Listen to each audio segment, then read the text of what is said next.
Hi guys, how are you all doing? I hope you all are doing fine wherever you are. And if you're watching me for the first time, then I'm Pratibha and welcome to my channel where we learn makeup and hairstyle every Tuesday and Friday. So guys, in today's video, we are going to talk about powders. So till now, what we saw, cleansing, toning, moisturizing, then applying primer and then correction and concealing. About this topic in the last week, where I told you the difference between correction and concealing. I also shared a practical video with you where I've told you how to apply correction and how to apply concealer and everything about it. I hope you have seen this video where you can learn how to do correction and concealing and hide all your flaws for that flawless makeup. And then you apply foundation, every details that you need to know to buy a perfect shade of foundation for you. And then we also saw about concealer, and today we are going to talk about powder. So I hope all these points are clear to you now. If you don't know any of these steps, guys, I would request you to first see the previous videos, learn about this step by step, and then see today's video. Let's move on to today's topic. So first, guys, let's start with types of powder that we get in the market. First is the loose powder, then we get compact powder, we get HD powder, and we get finishing powders. So guys, what does this powder mean, and like which powder is exactly suitable for our skin tone, which powder we should select for us? That is a big question we all have in our mind when we go to buy a powder. Why we need powder? First, we'll talk about that. Now, when you apply all the liquid products on your face, like you apply moisturizer, then you apply foundation, you do correction, you apply primer, concealer. So all these products are all cream products and liquid products that you apply on your face. So once you apply all the liquid products on your face, it is very important for you to set your face with a powder. First thing that powder does is creates a flawless base. Okay, it sets your makeup for a long lasting day. So along with creating a flawless base and setting your face for a long lasting makeup, it also hides the appearance of open pores that you have. It also controls the oil, controls the sweat that is produced in your face throughout the day. So for all this, guys, we apply powder so that our makeup becomes long lasting, and whatever makeup we have done, it should look like nice and flawless. So these are the important points you need to consider when you are buying a powder. So now the question is which powder we should buy. Which is the best powder? Loose powder, compact powder, HD powder, finishing powder. So guys, loose powder, 3 types in loose powder again. So one is like translucent. Loose powder can be banana powder, or loose powder can be your same skin tone powder. So what does translucent powder mean, banana powder mean, and skin tone powder means? It's nothing, guys. The functionality of all these powders are same. They are just going to set your makeup. It is just going to minimize the appearance of your open pores. It is going to control oil, sweat that is produced. So the functionality is going to be totally same for all the powders. So whatever you buy, it is going to do the same thing. But what you need to understand is that in this, the difference is only the tint that it has. Translucent powder doesn't have any color. It is transparent. It is just white color powder. Now, banana powder is a powder which has a yellow tint to it. Now, as you know that banana, as the name suggests itself, right? Banana is a little yellow color. So the banana powder has a yellow tint to it, and skin tone powder is same as your skin tone. Like if you are a medium skin tone, you have to buy a medium skin tone powder. If you're a fair skin tone, go for a fair skin tone powder. If you're dark, go for a dark skin tone powder. Now, which one you should use according to your skin tone and undertone, that is the biggest thing, guys. Now, many people ask me this question that, ma'am, I'm warm undertone, so can I use translucent powder? I'm a neutral undertone, can I use banana powder? I'm a cool undertone, so can I use banana powder? So all these questions I get from you, but the answer is only one, because banana powder has a yellow tint to it. So if you are fair, very fair, with like cool undertones, like pink undertones, then you should avoid banana powder, because your face doesn't have that yellowness to its skin, right? So you don't have to apply banana powder. Go for a transparent powder, that will look good on you, or you can go for your own skin tone powder, even that will look good on you. So banana powder is for warm skin tone people. Just that one thing you have to understand, guys, that banana powder is just for warm undertone people. Okay, now it depends. You can be fair in warm, you can be medium in warm, you can be medium dark, you can be dark. So anything is your skin tone, it doesn't matter. If you feel you're a warm undertone girl, you can use a banana powder.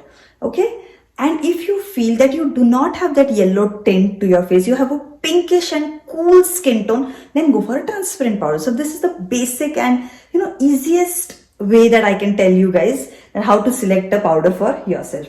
So many people say that when I apply banana powder, my face looks black. So why this happens is because the banana powder is not getting mixed with your undertone. Because you have a cool undertone, if you're a cool neutral undertone, so that means you have more of blue veins in your body. So if you apply banana powder, you don't have that yellowness to your skin much, right? So because of that, you are looking black. If you feel that applying banana powder makes your face like brightens up your face and it looks very beautiful, that means that it is suiting your skin. That means that you have a warm yellow undertone to your skin. So banana powder looks the best on your skin tone. So same like translucent. Many people complain that if we apply a translucent powder, our face looks gray. So it happens because you are a dark skin tone person and you are applying a white powder. So it is not gelling with your skin tone, guys. So you should use your skin tone powder or a banana powder in that case. So you have to just try and then decide, guys, how it looks. But as per me, if you're a warm undertone, you can go for a banana powder. If you're a cool undertone, then go for a transparent powder. And if you're confused between these two powder, then guys, just go for your skin tone powder. So your skin tone means the way you buy foundation, you just see your skin tone and undertone and buy foundation, right? So same way you have to buy the powder also. I'll show you some examples here. See this airspun loose powder. So it is a translucent powder. Okay.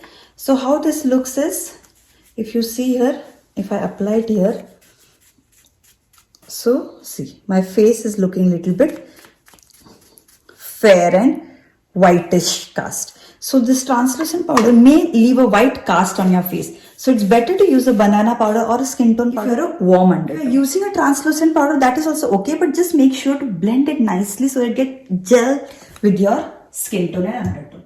Now next is, guys, this loose powder. Okay, so this is the MAC loose powder which I use the most, and this is my skin tone powder. So medium skin tone with neutral undertone. So this is like my skin tone powder. So it looks like amazing on my skin. So when I apply this powder, it just gels into my skin tone and it brightens up my skin and looks amazing. So this is how your skin tone powder looks. So I am a medium skin tone, so I use a medium skin tone powder. And next comes the banana powder, guys. If you see this one, so here is the banana powder. It has a little bit of yellow tinge to it, but in this camera I think it is not able to catch. So this, if you can see here, it has a little bit of yellowness to it. So this looks amazing on my skin, guys, because I'm a warm undertone girl. So it looks amazing when I apply this yellow powder on my face. This is how you need to decide which powder you want to select these loose powder, translucent, banana or skin tone. Now next comes the compact powder. So how does a compact powder look? So guys, this is the compact powder. So compact powder is none other than, it is like a foundation only, but it comes in a compact form. So for whom is this compact powder? So compact powder is mainly for oily skin people. Okay, so what happens in this is it has more color pigments. So what is the difference between a compact powder and loose powder is that compact powder has more color pigments and loose powder has less color pigments. So compact powder as compared to loose powder gives a high coverage when it is applied on top of a foundation. So when you are applying compact powder, so you have applied foundation, you have applied like one layer of foundation, and then you are applying compact powder. So now this compact powder is foundation compact powder, right? So it has more coverage, it has more color pigment. So it is going to give you a high coverage. Even if you have applied a medium coverage foundation, like for suppose I have applied a Maybelline foundation, and on Maybelline foundation I have applied this powder, my Maybelline foundation will also become a high coverage foundation. So the finish that I'll be getting is a high coverage finish. Why? Because I've applied this powder compact on top of that. So it's giving me two layers of foundation. One is the medium foundation that I've applied, and second is the powder compact that I'm applying, which already has a lot of coverage. The problem with this is just that, guys, if you have like very dry skin, then it will be very drying on your skin. So it's better that for dry skin people you can use loose powders, and for oily skin this compact powder will work wonders. It will control your oil, it will give you nice coverage, and you can also carry it in your bag. And if you want to give like touch-ups and all because of the oil, if your foundation is removed or cracked or something, you can just blend it and you can just apply this powder foundation again on top. It will look amazing. So this is NC35 in MAC. So it is same like foundation, and if you apply it here, so it gives a nice coverage and it comes with a puff here. Okay, so if you're applying this, you don't need a loose powder again. Okay, next we'll talk about HD powder. So what does the HD powder? HD powder, so Makeup Forever has this HD powder, guys, and it is amazing. Guys, it is so soft. So guys, any HD, it's like it has 10,000 times microparticles in it. So it is going to look natural on your skin. It is going to look flawless on your skin. And if you know that you are going to be photographed today, if you're a model or if you're a bride, then I recommend you to use HD, guys, because you are going to be photographed, and with this high definition cameras and all that we have, you'll be zoomed and your makeup will look amazing. If you have applied HD foundation and HD powder and everything is HD, then your makeup is going to look flawless and natural. Okay, MAC is also HD, Huda is also HD, Makeup Forever, all high brands are HD, guys, so you don't have to worry. You see this Makeup Forever, so this is like a transparent white loose powder, but it looks amazing on any skin tone, guys. It just lightens up the skin. Even if you have warm undertone, you can use this, so you don't have to worry about it. This is the finishing powder. Finishing powder is nothing, guys. It's just the powder that you'll be applying at the end. Like I told just now, you are going to apply all the liquid products, and after that you're going to apply powder. However, you can see here they have written it's a micro finishing powder. So on the powders they write it's a finishing powder, loose powder, setting powder. All powder are going to function same, guys. You buy a finishing powder, you buy a setting powder, everything is going to be same. Don't get confused. Should I buy a finishing powder or should I buy a setting powder? Both are same. Both are going to do the same thing on your face. So don't worry, you can buy anything. In the next week, I'll share some brands with you. Invest your money well in the products. So stay tuned, guys. If you learned today something new and if you got some knowledge from my video, then please don't forget to like, share and subscribe to my channel and share it with your friends and family so that even they get benefit with these free videos. And now I'll be seeing you in my next video. Till then, bye and take care.